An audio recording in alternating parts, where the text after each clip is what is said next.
Le règlement actuel de l'aviation civile a été signé en 1957 et il a pour référence les performances des aéronefs conventionnels en usage à l'époque et où les jets n'étaient encore que des prototypes. Voici un cas parmi d'autres qui démontre les limites de la règle voir et éviter de ce concept.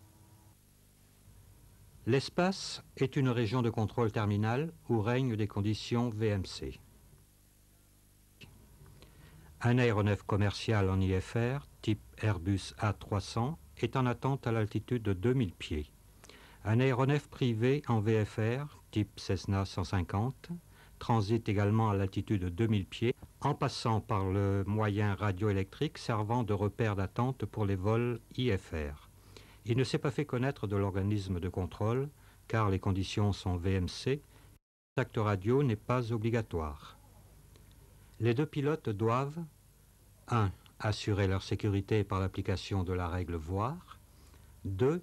S'éviter en respectant la règle de priorité, c'est-à-dire priorité à l'aéronef vu à droite. En conséquence, l'avion commercial doit s'écarter de la trajectoire prévue pour l'IFR.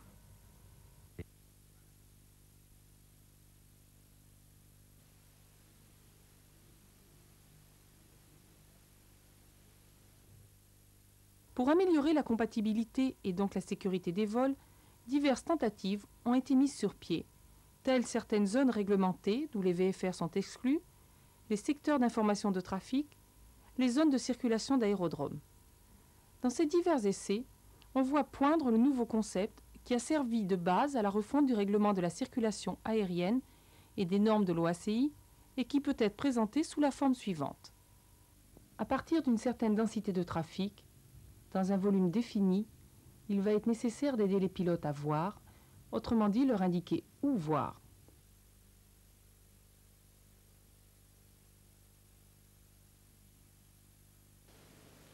Comme tous les textes réglementaires, ceux de l'aviation civile ne s'amendent pas sans avoir au préalable consulté les instances, organisations et autorités compétentes. Ces consultations et précautions indispensables rendent compte du temps important qui s'écoule entre la décision initiale de refonte d'un règlement et la publication des nouveaux textes. Commencés en 1985, les travaux du groupe de refonte du règlement de la circulation aérienne sont terminés. Les textes RCA 1 et RCA 2 sont finalisés.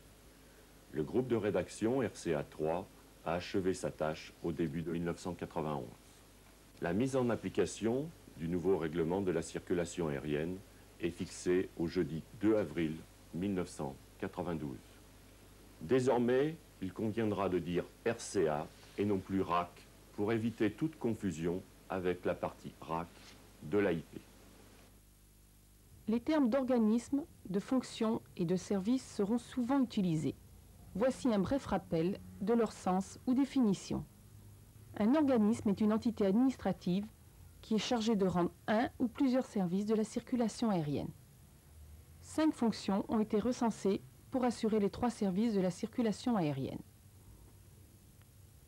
Les 3 premières, associées au service du contrôle de la circulation aérienne, sont de prévenir les abordages entre aéronefs, prévenir les collisions avec les obstacles, accélérer et ordonner le trafic. La 4e, correspondant au service d'information de vol, est de fournir des avis et des renseignements. La 5e, liée au service d'alerte, est d'alerter et d'aider les organismes chargés de la recherche et du sauvetage. Il y a donc 3 services: contrôle de la circulation aérienne, information de vol, alerte. Ces 3 services sont associés 5 fonctions.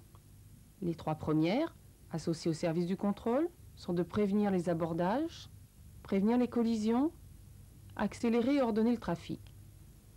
La 4e, liée au service d'information de vol, est de fournir des avis et des renseignements. La 5e, liée au service d'alerte, est d'alerter et d'aider les organismes chargés de la recherche et du sauvetage. Les travaux du groupe de refonte du règlement ont conduit à définir un concept nouveau lié à la qualité du service à rendre en fonction des caractéristiques du trafic.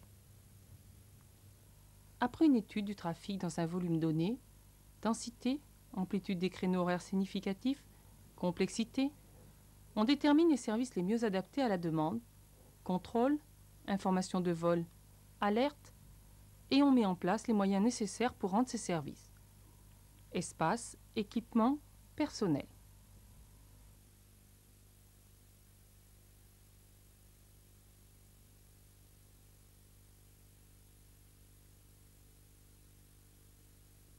La fonction essentielle du service de contrôle de la circulation aérienne est de prévenir les abordages entre aéronefs. La mission du contrôle est donc remplie dorénavant selon deux méthodes.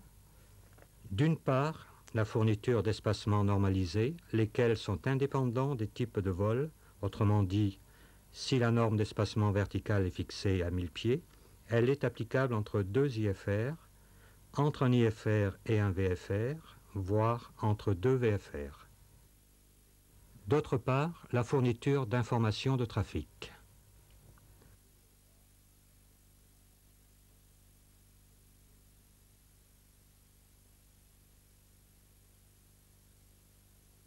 L'utilisation des deux méthodes appliquées sur deux types de vols va déterminer les différentes classes d'espace.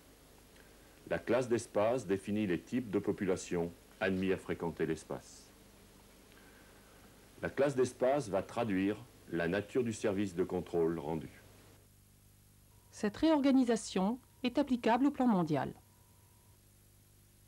Certains espaces ne changent pas de statut par rapport à la situation actuelle. En espace aérien contrôlé de classe A, seuls les IFR y sont admis, comme en région supérieure de contrôle aujourd'hui, et bénéficient d'espacements normalisés au titre du service du contrôle. En espace aérien contrôlé de classe E, IFR et VFR peuvent évoluer simultanément dans ces volumes, mais seuls les IFR sont séparés, comme dans l'espace aérien contrôlé actuel. En espace aérien non contrôlé, les espaces de classe F restent l'équivalent des espaces à service consultatif, et ceux de classe G, l'équivalent de la FIR. Les deux types de vols peuvent fréquenter ces espaces, mais le service du contrôle n'y est pas assuré. Les changements importants sont intervenus dans les espaces aériens contrôlés de classe B, C et D, puisqu'on va combiner des espacements normalisés et des informations de trafic en fonction des trois types de conflits, IFR-IFR, IFR-VFR et VFR-VFR. Pour rendre le service de contrôle dans ces espaces de classe B, C et D, le contact radio est obligatoire pour les aéronefs VFR. On peut remarquer que le service rendu dans un espace de classe D est très proche de celui rendu dans une CTR ATZ d'aujourd'hui et également dans un site étendu au VFR non motopropulsé. Le service de contrôle correspond à la fourniture d'espacements normalisés ou d'informations de trafic. Sont donc contrôlés les vols IFR en espace aérien contrôlé de classe A, B, C, D et E, les VFR en espace aérien contrôlé de classe B, C, D, VFR spéciaux en espace aérien contrôlé de classe B, C, D et E, ainsi que les vols IFR et VFR dans la circulation d'aérodrome d'un aérodrome contrôlé. La notion de séparation entre VFR spécial et IFR est explicitée dans le nouveau règlement, alors que jusqu'à présent, seule existait une certaine ségrégation entre les trajectoires IFR et VFR spécial. Un vol VFR spécial est un vol contrôlé, qu'il se déroule dans une CTR. Les classes associées sont B, C, D ou E. Il y a deux façons de rendre le service du contrôle pour le VFR spécial. Dans un espace de classe B, comme il faut séparer tous les types de vols, on continue d'appliquer ce principe vis-à-vis du VFR spécial. Dans les espaces de classe C, D ou E, on sépare les IFR de tout VFR spécial et on fait de l'information de trafic entre VFR spécial. Dans ce cas, le service rendu au VFR spécial correspond à celui rendu au VFR dans un espace de classe C.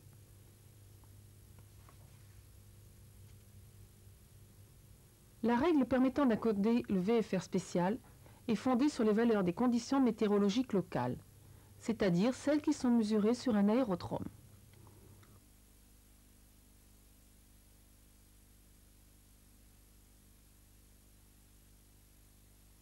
La création d'un espace aérien contrôlé est subordonnée à la publication de deux textes, un arrêté espace et un arrêté service.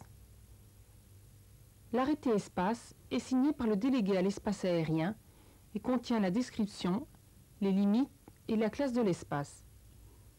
Cet arrêté conduit à l'existence juridique d'un volume.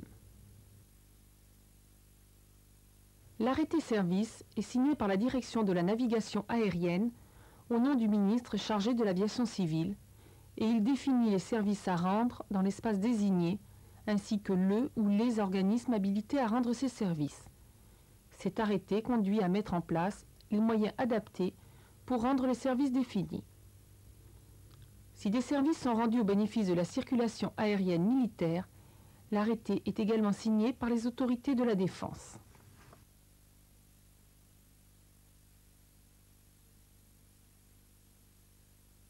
Les espaces aériens contrôlés, gérés par un organisme militaire et dans lesquels cohabitent une activité CAM et CAG, sont désignés espaces aériens contrôlés spécialisés.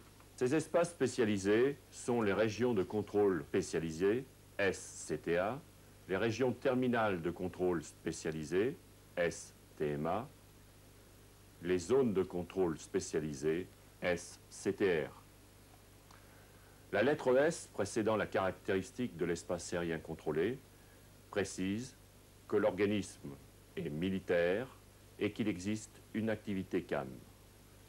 La classe de l'espace traduit la nature des services rendus à la CAG. Actuellement, dans les zones réglementées, seuls sont rendus les services d'information de vol et d'alerte au bénéfice de la CAG.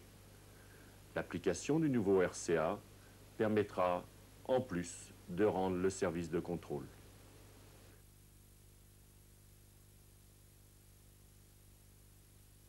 À terme, s'il subsiste une zone réglementée, l'usager saura que l'activité qui s'y déroule est incompatible avec les services de contrôle, d'information de vol et d'alerte de la circulation aérienne.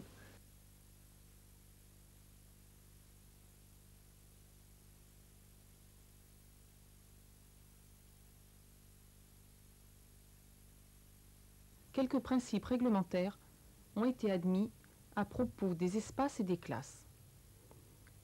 Le service du contrôle et l'espace aérien contrôlé associé n'existent que pendant les horaires publiés. Un même espace peut être divisé en plusieurs volumes de classes différentes. La classe d'un espace peut, dans certains cas, varier dans le temps pendant les heures publiées.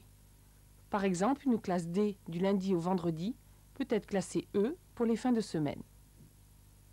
Les horaires ATS publiés pour un aérodrome ne correspondent pas nécessairement aux horaires publiés pour les espaces associés. En effet, hors horaire ATS, un espace peut rester en activité en étant géré par un autre organisme de la circulation aérienne. De même qu'un organisme local sur l'aérodrome peut continuer à gérer l'espace hors horaire ATS de l'aérodrome pour d'autres besoins. Enfin, un aérodrome peut être utilisé en dehors du créneau publié sur préavis. Généralement, l'ouverture en extension d'horaire ne se fait qu'au bénéfice d'un seul aéronef. Dans ces conditions-là, seuls les services d'information et d'alerte sont adaptés.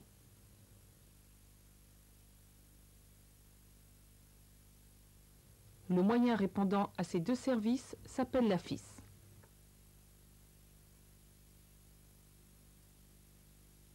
Par contre, sur un aérodrome où une activité importante est prévue, et si une demande d'extension est faite,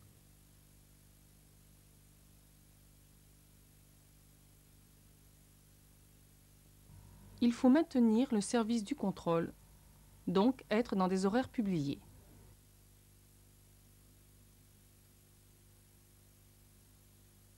Ce qui sera obtenu par la publication d'un OTAM.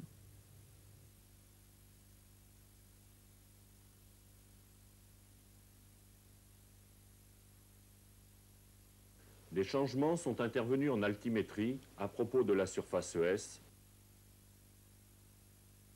de l'altitude de transition et du niveau minimal.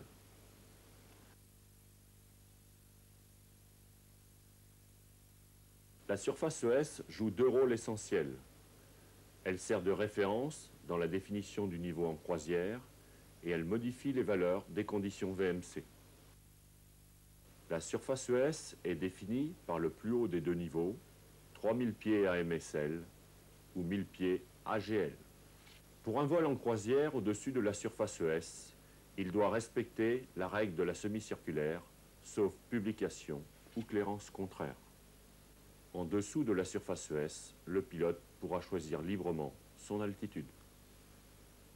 La surface ES détermine un changement pour les valeurs des conditions VMC en espace aérien non contrôlé.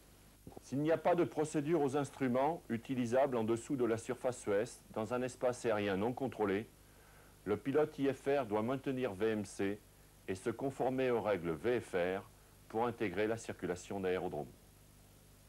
Il faut noter qu'en espace aérien contrôlé de classe B, étant donné que les vols VFR sont séparés de tous les autres vols, la seule contrainte est de rester hors des nuages. La visibilité reste fixée à 8 km.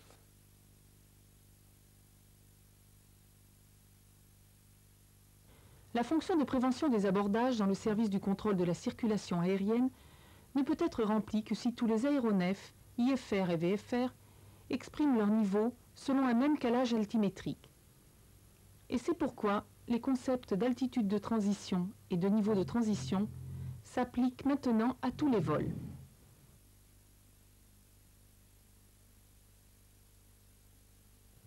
Ainsi, lorsqu'une altitude de transition est publiée, les aéronefs en vol IFR ou VFR doivent être en altitude en dessous de l'altitude de transition, en niveau de vol au-dessus du niveau de transition.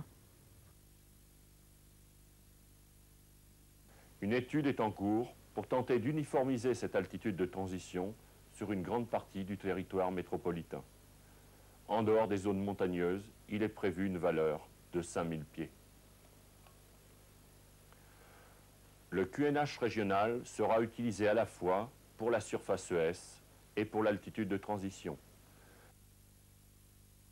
Dans l'espace compris entre la surface ES et l'altitude de transition, le pilote respectera la semi-circulaire avec un calage QNH, c'est-à-dire une altitude. Sauf pour les besoins du décollage, de l'atterrissage et des manœuvres qui s'y rattachent, les aéronefs doivent voler à un niveau supérieur ou égal au plus haut des niveaux suivants, déterminés par plusieurs règles. Les règles VFR, d'abord, sont au nombre de 2. 1000 pieds au-dessus de l'obstacle le plus élevé, dans un rayon de 600 mètres autour de l'aéronef, dans les zones à forte densité, au-dessus des villes, agglomérations ou rassemblements de personnes. 500 pieds au-dessus du sol ou de l'eau ou de tout obstacle, et à une distance d'au moins 150 mètres de tout obstacle ou personne. Les règles IFR au nombre de 2. 1000 pieds au-dessus de l'obstacle plus élevé dans un rayon de 8 km autour de la position estimée de l'aéronef. 500 pieds au-dessus de la surface S. Puis les règles fixées par le Code de l'aviation civile pour ne pas mettre indûment en danger les personnes et les biens à la surface. La règle fixée par l'arrêté du 10 octobre 1957 concernant le survol des agglomérations, des rassemblements ou de certaines installations. Et enfin, la règle fixée par d'autres textes que le RCA, comme les interdictions de survol des parcs nationaux ou de certaines réserves naturelles.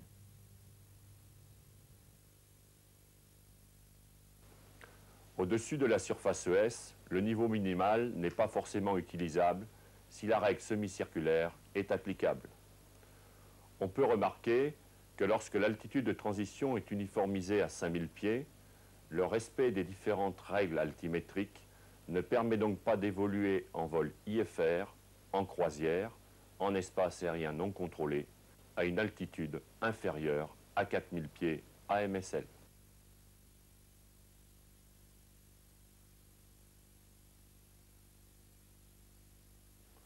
Comme un vol contrôlé est subordonné à la délivrance d'une clairance, des mesures de régulation de débit peuvent intervenir si la demande de trafic dépasse la capacité de l'organisme de contrôle. Cette prestation est rendue en métropole par un organisme centralisé qui peut déléguer cette gestion à un organisme de contrôle de la circulation aérienne. Le pilote est responsable du respect des mesures de régulation de débit et l'organisme au sol de leur application. Pour cette raison, les vols VFR peuvent être soumis à de telles mesures, comme par exemple le respect des créneaux horaires pour un départ. Il ne faut pas confondre les mesures de restriction ou d'interdiction, dues à des raisons de sécurité ou de sûreté, et qui sont prises sans délai par l'autorité compétente, et les mesures de régulation du débit, dues à la notion de capacité prévisible des organismes du contrôle, qui sont prises dans le but d'accélérer et d'ordonner le trafic.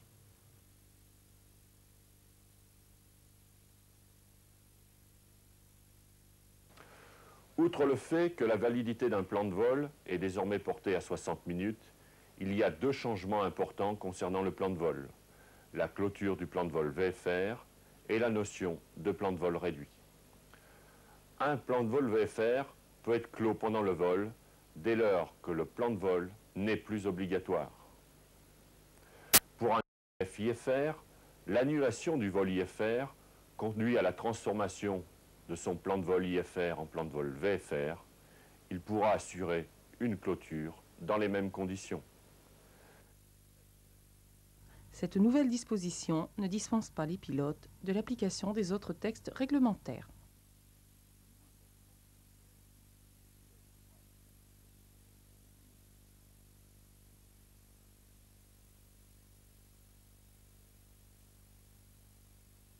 Tout vol contrôlé doit s'effectuer avec un plan de vol. Si un vol VFR n'est pas soumis au dépôt d'un plan de vol, le pilote doit communiquer dans ce cas un plan de vol réduit avant que l'aéronef ne pénètre dans un espace aérien contrôlé de classe B, C ou D, avant qu'il n'entre dans la circulation d'aérodrome d'un aérodrome contrôlé ou avant qu'il n'évolue en VFR spécial de classe B, C, D ou E. Ce plan de vol réduit est constitué d'un nombre limité d'éléments qui sont demandés par l'organisme du contrôle de la circulation aérienne en vue de délivrer une clairance, éléments nécessaires pour enseigner un strip. La communication de ces éléments constitue un contrat pilote-contrôleur au même titre que le plan de vol complet. L'échange de messages en radiotéléphonie à la cessation du service du contrôle équivaut à une clôture du plan de vol réduit.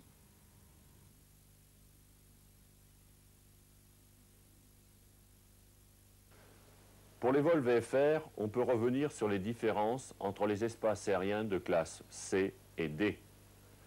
Pour les deux classes précitées, le contact radio est obligatoire, il faut obtenir une clairance d'entrée et il faut au moins un plan de vol réduit.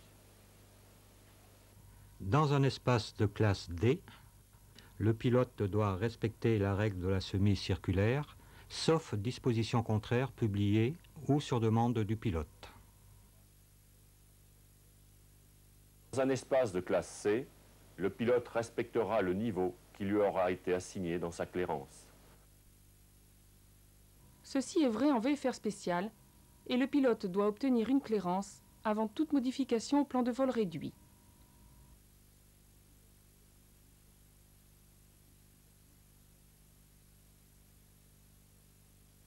Assurer un espacement entre un IFR et un VFR n'est pas sans poser des problèmes, car le pilote VFR doit maintenir les conditions de visibilité requises sur sa trajectoire, tout comme le pilote IFR refuse la pénétration dans un cumulonimbus.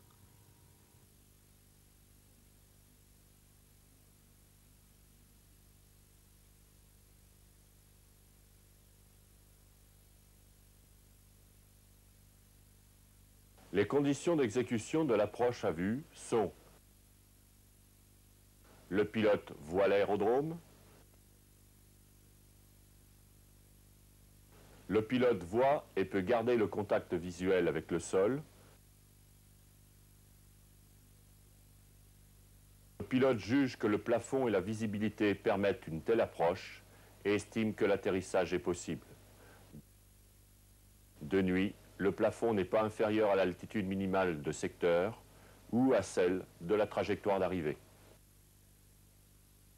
Dans un espace aérien contrôlé, le pilote doit demander et obtenir une clairance d'approche à vue, car l'organisme du contrôle doit lui rendre les services prévus pour un IFR selon la classe associée à cet espace.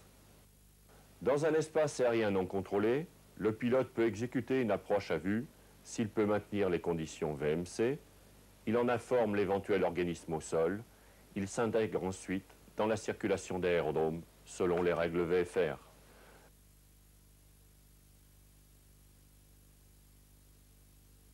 La clairance VMC est une clairance complémentaire accordée sur la demande du pilote à un aéronef IFR de jour en VMC pour s'affranchir des espacements réglementaires vis-à-vis de tous les autres aéronefs en IFR. Le pilote assure visuellement sa propre séparation par rapport à ceux-ci. Cette clairance n'est valable que pour une portion déterminée du vol. Elle n'est délivrée qu'en espace aérien contrôlé de classe D ou E et elle est interdite en approche au-delà de l'IAF. Il faut remarquer ici que le terme clairance remplace les termes autorisation et instruction employés jusqu'ici.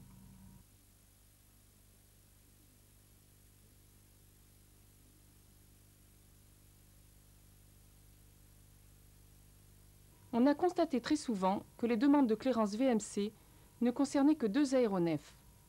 Et c'est pourquoi a été introduite la notion de clairance de séparation à vue. Elle est accordée pour qu'un aéronef ne soit plus séparé d'un seul autre aéronef. Cette clairance est demandée par le pilote ou proposée par le contrôleur. Et elle est applicable entre 2 IFR en espace de classe A, B, C, D ou E, un IFR et un VFR en espace de classe B ou C, entre 2 VFR en espace de classe B.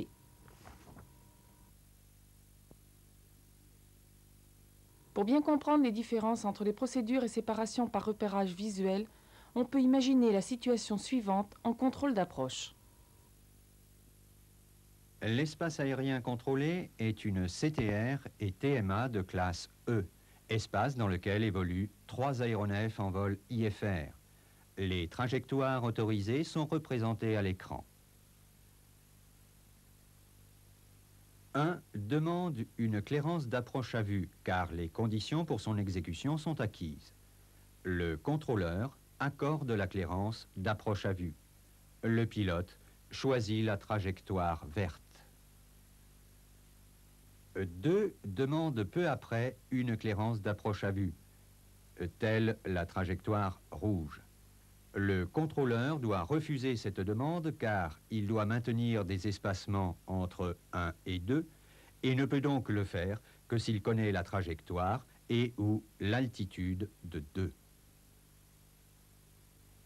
Si 2 signale qu'il a le contact visuel sur 1 et demande une clairance de séparation à vue, le contrôleur peut d'abord donner une clairance de séparation à vue à 2 par rapport à 1, ensuite accorder une clairance d'approche à vue à 2 puisque la séparation est assurée par le pilote de 2 par rapport à 1 et le pilote 2 choisit la trajectoire verte. Le contrôleur doit maintenir les espacements réglementaires entre 1 et 3 et entre 2 et 3. Cette présentation avait pour but de souligner le concept qui a prévalu au sein du groupe de refonte de la circulation aérienne. Elle ne contient que les changements importants et ne peut dispenser quiconque de la lecture des textes réglementaires.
avec le niveau 55 de 0 porté.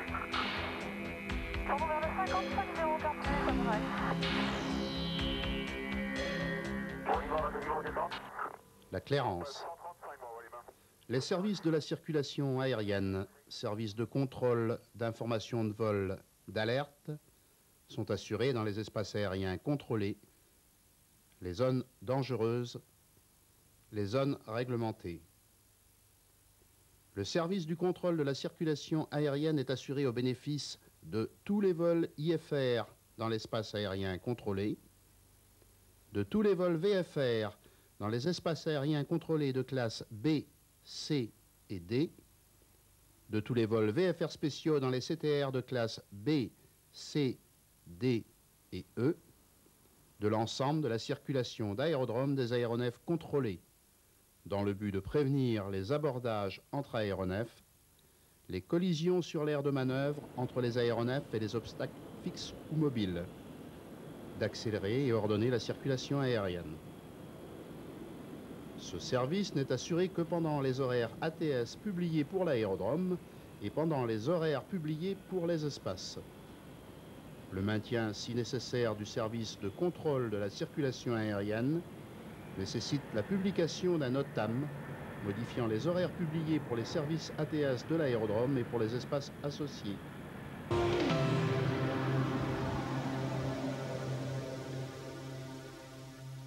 64, autorisé décollage en 0340 degrés et 12 nœuds. » Dans le but et dans le seul but d'assurer le service de contrôle de la circulation aérienne, une clairance, c'est-à-dire une autorisation de manœuvrer dans des conditions spécifiées, sera délivrée à un aéronef. Elle sera fonction du trafic environnant connu, de certaines conditions opérationnelles, d'éventuelles mesures de régulation de débit, le cas échéant de certaines procédures complémentaires employées. Cette clairance peut être obtenue avant d'effectuer tout vol contrôlé ou partie contrôlée d'un vol. La communication d'un plan de vol avant le départ équivaut à une demande de clairance. On appellera plan de vol réduit les éléments du vol en nombre limité communiqués en radiotéléphonie à un organisme de la circulation aérienne en vue d'obtenir une clairance. L'aérodrome de destination, la limite d'espace aérien contrôlé, un point de compte rendu constitueront, le cas échéant, la limite de cette clairance. Un aéronef, arrivant à un point significatif après avoir été informé explicitement que ce dernier constitue sa limite de clairance, devra se mettre en attente s'il n'a pas reçu de clairance complémentaire. S'il n'a pas été explicitement informé que ce point significatif constitue sa limite de clairance, et si ce point n'est pas le repère d'attente associé à la procédure d'approche aux instruments utilisés sur l'aérodrome de destination, il poursuivra son vol conformément au plan de vol en vigueur en informant dès que possible l'organisme de contrôle intéressé. La clairance VMC est une clairance complémentaire accordée à un aéronef en vol IFR lui permettant de s'affranchir des espacements réglementaires vis-à-vis de tous les autres aéronefs en IFR et d'assurer sa propre séparation par rapport à ceux-ci. Elle ne peut être accordée qu'à l'intérieur d'un espace aérien contrôlé de classe D ou E. Elle n'est accordée par l'organisme de contrôle que sur demande du pilote et de jour en VMC. Ne valant que pour une partie déterminée d'un vol, elle doit toujours être assortie d'une clairance limite explicite.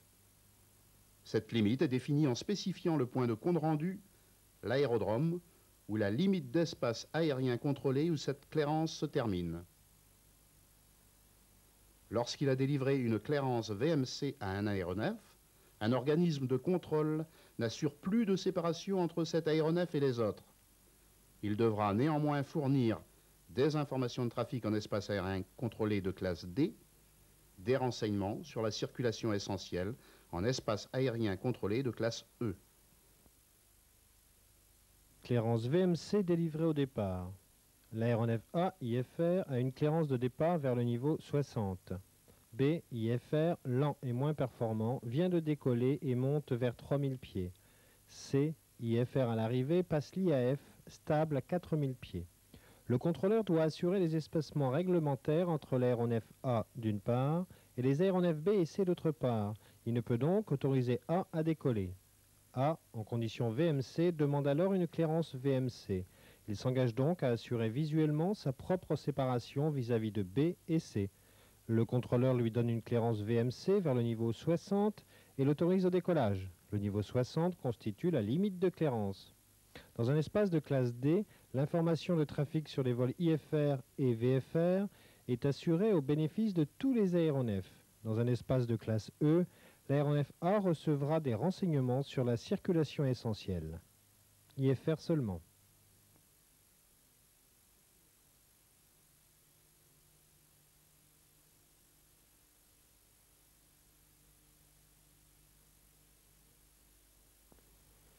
Exemple d'une clairance VMC délivrée en route.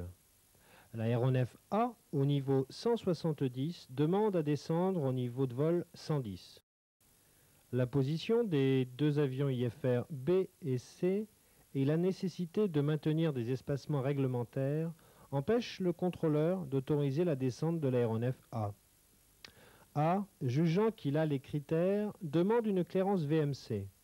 Le contrôleur l'autorise niveau de vol 110, clairance limite ARE, et lui fournit l'information de trafic en espace de classe D, des renseignements sur la circulation essentielle en espace de classe E. Si l'aéronef A observe une aggravation des conditions météorologiques, il en informe immédiatement le contrôleur. Ce dernier lui fournit alors une nouvelle clairance et rétablissant éventuellement les espacements réglementaires, autorise l'avion A à poursuivre son vol en IFR. Une clairance VMC délivrée à l'arrivée. Comme en route, un organisme de contrôle peut, sur demande du pilote, seul apte à juger s'il dispose ou non des critères VMC, autoriser de jour une descente VMC. En aucun cas, un contrôleur d'approche ne peut délivrer une clairance VMC au-delà du repère d'approche initial IAF ou dès lors que cet aéronef a reçu une clairance lui permettant de ne pas passer par l'IAF.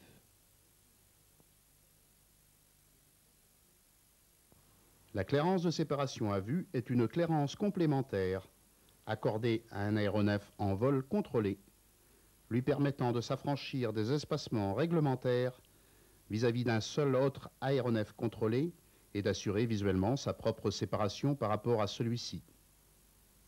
Une telle clairance peut être accordée en espace de classe A.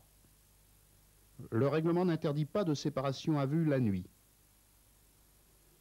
Une clairance de séparation à vue peut être délivrée à la suite d'une demande d'un aéronef ou à la suite d'une proposition de l'organisme de la circulation aérienne acceptée par l'aéronef. Elle ne peut être demandée ou acceptée par le pilote devant maintenir la séparation à vue que si les conditions suivantes sont remplies. Il voit l'aéronef et il peut le garder en vue durant toute la partie du vol où les espacements ne sont plus assurés par l'organisme du contrôle de la circulation aérienne. Ces conditions dûment signalées, l'organisme de contrôle ayant délivré une telle clairance communiquera néanmoins à l'aéronef bénéficiaire tous les renseignements relatifs à sa circulation essentielle.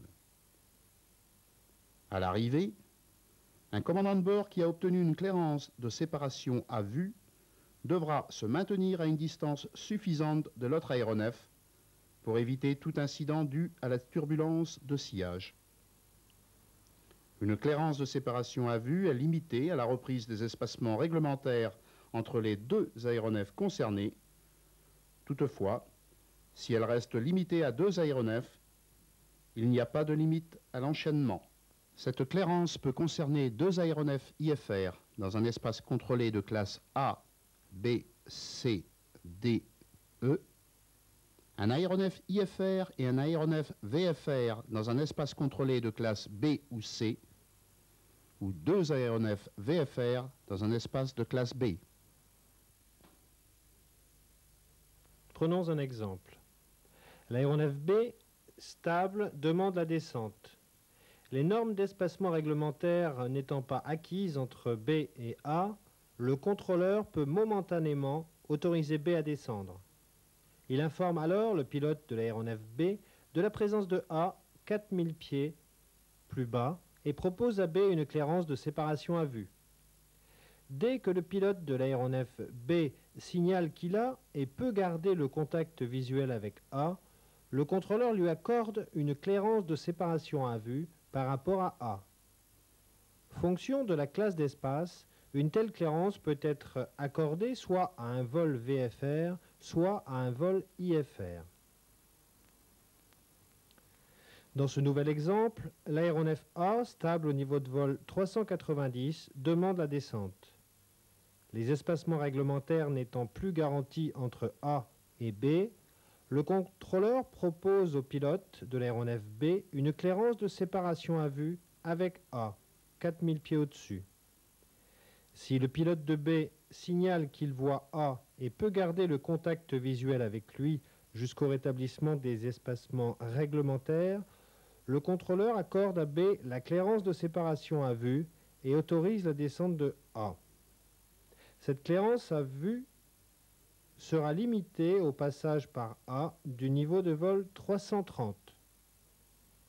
Dans les deux cas, l'initiative d'informer A sera laissée au contrôleur en fonction des circonstances et des positions relatives des deux aéronefs A et B. L'approche à vue. Un aéronef en vol IFR peut ne pas exécuter ou bien interrompre une procédure d'approche aux instruments, publiée ou approuvée, pour effectuer une approche à vue par repérage visuel du sol.